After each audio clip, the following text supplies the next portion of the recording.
مثال کے طور پر یہ نیولے نما جانور بیجو کے سننے کی صلاحیت سب سے زیادہ یعنی 16 ہرٹز سے لے کر 45,000 ہرٹز تک ہے، اور انسان کی اس سے تقریباً آدھی یعنی 20 ہرٹز سے لے کر 20,000 ہرٹز تک ہے۔ اور شاید اسی لیے جو لوگ جنات کے ساتھ ہوئی واقعات رپورٹ کرتے ہیں وہ دیکھنے کی بجائے سرگوشیوں کا زیادہ ذکر کرتے ہیں۔ ایک سرگوشی کی فریکوینسی تقریباً 150 ہرٹز ہوتی ہے، اور یہی وہ فریکوینسی ہے جس میں انسان کا اپنی ذہن پر کنٹرول ختم ہو جاتا ہے۔ اس کی واضح مثال ASMR تھراپی ہے، جس میں 100 ہرٹز کی سرگوشیوں سے آپ کے ذہن کو ریلیکس کیا جاتا ہے۔ اس ویڈیو کے شروع میں نے جنات کو نہ دیکھ پانے کی 2 ممکنہ وجوہات کا ذکر کیا، جن میں ایک تو میں نے بیان کر دی، لیکن دوسری بیان کرنے سے پہلے میں ایک چھوٹی سی تھیوری سمجھانا چاہتا ہوں۔ سن 1803 میں ڈالٹن نامی سائنسدان نے ایک تھیوری پیش کی تھی کہ کسی مادے کی سب سے چھوٹی اور نظر نہ آنے والی کوئی اکائی ہوگی، اور ڈالٹن نے اس اکائی کو ایٹم کا نام دیا۔ اس بات کے بعد 100 سال گزرے جب تامس نامی سائنسدان نے ایٹم کے گرد مزید چھوٹے ذرات کی نشاندہی کی جنہیں الیکٹرانز کا نام دیا گیا۔ پھر 7 سال بعد ردرفورڈ نے ایٹم کی نیوکلیس کا اندازہ لگایا۔ صرف 2 سال بعد بوہر نامی سائنسدان نے بتایا کہ الیکٹرانز ایٹم کے گرد گھومتے ہیں، اور 10 سال بعد 1926 میں ایک اور سائنسدان نے ایٹم کے اندر بھی مختلف اقسام کی انرجی کے بادلوں کو دریافت کیا۔ جو چیز 200 سال پہلے ایک تھیوری تھی آج وہ ایک حقیقت ہے، اور آج ہم سب ایٹم کی ساخت سے واقف ہیں، حالانکہ اسے دیکھ پانا آنکھ کے لیے آج بھی ممکن نہیں۔ ایسی ہی ایک تھیوری 1960 میں پیش کی گئی جسے اسٹرینج تھیوری کہتے ہیں۔ اس کی ڈیٹیل بتانے سے پہلے میں ایک بات کی وضاحت کرنا ضروری سمجھتا ہوں۔ انسان کی حرکت آگے اور پیچھے، دائیں اور بائیں، اوپر اور نیچے ہونا ممکن ہے، جسے 3 ڈائمینشن یا 3D کہتے ہیں۔ ہم دنیا میں یا ہمارا عالم انہی 3 ڈائمینشن کے اندر قید ہیں، ہم اس سے باہر نہیں نکل سکتے، لیکن اسٹرینج تھیوری کے مطابق مزید 11 ڈائمینشن موجود ہیں۔ میں ان 11 کی 11 ڈائمینشن میں ممکن ہو سکنے والی باتیں بتاؤں گا۔ اگر آپ پہلے ڈائمینشن میں ہے تو آپ آگے اور پیچھے ہی حرکت کر سکیں گے۔ اگر آپ دوسری ڈائمینشن میں داخل ہو جائے تو آپ آگے پیچھے اور دائیں بائیں حرکت کر سکیں گے۔ تیسری ڈائمینشن میں آپ آگے پیچھے، دائیں بائیں اور اوپر نیچے ہر طرف حرکت کر سکیں گے، اور یہی ہماری دنیا یا جسے ہم اپنا عالم کہتے ہیں۔ اگر آپ کسی طرح چوتھی ڈائمینشن میں داخل ہو جائے تو آپ وقت میں بھی حرکت کر سکیں گے۔ 5ویں ڈائمینشن میں داخل ہونے پر آپ اس عالم سے نکل کر کسی دوسری عالم میں داخل ہونے کے قابل ہو جائیں گے، جیسا کہ عالم ارواح۔ 6ٹھی ڈائمینشن میں آپ 2 یا 2 سے زیادہ عالموں میں حرکت کرنے کے قابل ہو جائیں گے، اور میرے ذہن میں عالم اسباب کے ساتھ عالم ارواح اور عالم برزخ کا نام آتا ہے۔ 7ویں ڈائمینشن آپ کو اس قابل بنا دے گی کہ اس عالم میں بھی جا سکیں گے جو کائنات کی تخلیق سے پہلے یعنی بگ بینگ سے پہلے کا تھا۔ 8ویں ڈائمینشن آپ کو تخلیق سے پہلے کی بھی مختلف عالموں میں لے جانے کے قابل ہوگی۔ 9ویں ڈائمینشن ایسے عالموں کا سیٹ ہوگا جن میں سے ہر عالم میں فزکس کے قوانین ایک دوسرے سے مکمل مختلف ہوں گے۔ ممکن ہے کہ وہاں کا ایک دن ہمارے 50,000 سال کے برابر ہو۔ اور آخر اور 10ویں ڈائمینشن، اس میں آپ جو بھی تصور کر سکتے ہیں، جو بھی سوچ سکتے ہیں اور جو بھی آپ کے خیال میں گزر سکتا ہے، اس ڈائمینشن میں وہ سب کچھ ممکن ہوگا۔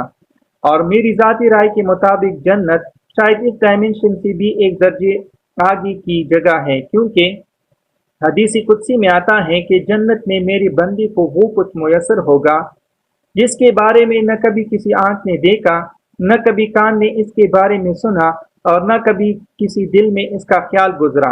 اور دوسری جگہ یہ بھی آتا ہے کہ میرا بندہ وہاں جس چیز کی بھی خواہش کرے گا وہ اس کے سامنے موجود ہوگی۔ بل یقین جنات ہم سے اوپر کی ڈائمینشن کی بینگز ہیں، اور یہ وہ دوسری سائنٹیفک وجہ ہے جس کی بنا پر ہم انہیں نہیں دیکھ سکتے۔ ان 10 ڈائمینشن کے بارے میں جاننے کے بعد آپ سمجھ سکتے ہیں کہ جنات کے بارے میں قرآن ہمیں ایسا کیوں کہتا ہے کہ وہ تمہیں وہاں سے دیکھتے ہیں جہاں سے تم انہیں نہیں دیکھتے۔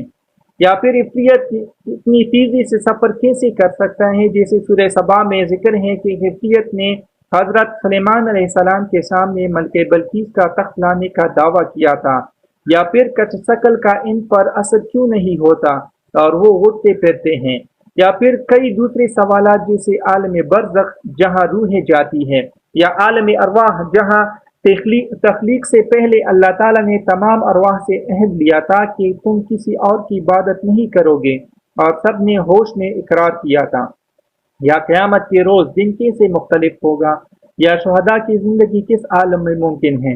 ان تمام عالموں یعنی عالم برزخ، عالم ارواح یا عالم جنات کے بارے میں تحقیقی طور پر سوچنا ایک بات ہے، لیکن جس چیز نے ذاتی طور پر میرے دل کو چھوا وہ سورہ فاتحہ کی ابتدائی آیت ہے، بسم اللہ الرحمن الرحیم، الحمد للہ رب العالمین۔